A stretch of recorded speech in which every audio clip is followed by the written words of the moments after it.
Hey brothers, this is Patrick Sullivan, Catholic lay evangelist with yet another One Small House. As you know, we're in Advent, and this is one of my favorite times of the year because if you know me, then you know that I have always been fascinated, I think, or as long as I can remember, with the idea that our faith is religiously subversive. Here's what I mean. When we talk about God coming into the world, when we talk about Advent, when we talk about preparing for Christmas, for his coming, basically what we're talking about is we're talking about a strategic move on the part of our Lord, a way of behaving, a way of entering in so that the enemy never sees it coming. So for me, Advent is not just about celebrating, there's so much to celebrate, obviously, family, faith, a historical occurrence that has rippled through time and changed everything. That we all need to celebrate, of course, but one of the exciting things is this religious subversion we see right at the beginning of the Gospels. Go back with me for a moment to, the genealogies. You ever stop to wonder why, the Gospel writers are telling us about the genealogies of Jesus? He came from this one, who came from this one. Now, there's some very good reasons for them, but in this moment, here's one I want you to think about. That it's almost like we're being reminded that the world, even the Jews around at the time, people who should be on the lookout for the Mashiach, the Messiah, they had forgotten about the potential, about the person of the Messiah. They'd forgotten about what could come. And this is how our Lord does it, right?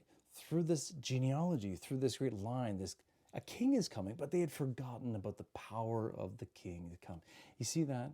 It was snuck in there. And I just love that. I love it. I just find it fascinating. Do another one with me. Go to the Gospel of John.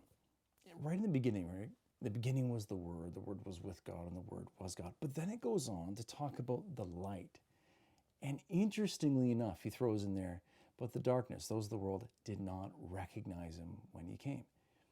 Can you imagine that? Can you imagine the King of Kings? Can you imagine the God, the Pantocrator, the one who creates everything and sustains everything? This one coming to visit us, and we become so blinded, so caught up with our own things, that we don't actually recognize him. And again, I think this was part of the great strategic plan of our Lord. He's saying you're busy, you're too occupied with other things, important things, that's fine. Through this line that Matthew talks about, through this image, with the light entering the darkness, somehow you will not recognize me. And there my power is going to come through.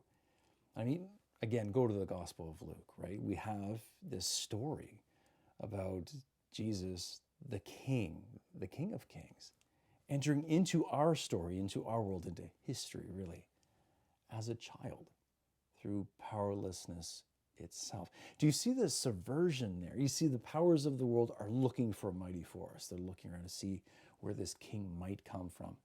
And others are so preoccupied with their own events, with their own happenings, that they think there's nothing to fear. We've won the day. This kingship is lost. The line of David is practically broken.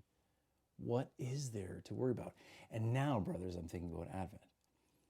In Advent, as we race towards Christmas, you're going to be sitting with family and friends. You're going to be celebrating, which is all very good, and we should continue to do that. But think about this. What if in your family right now, in your context right now, amidst those celebrations, God is actually doing something new? God is actually doing something subversive so that you and your family, your kin, you're able to get up from this moment, from this event where we're living right now, 2021, right?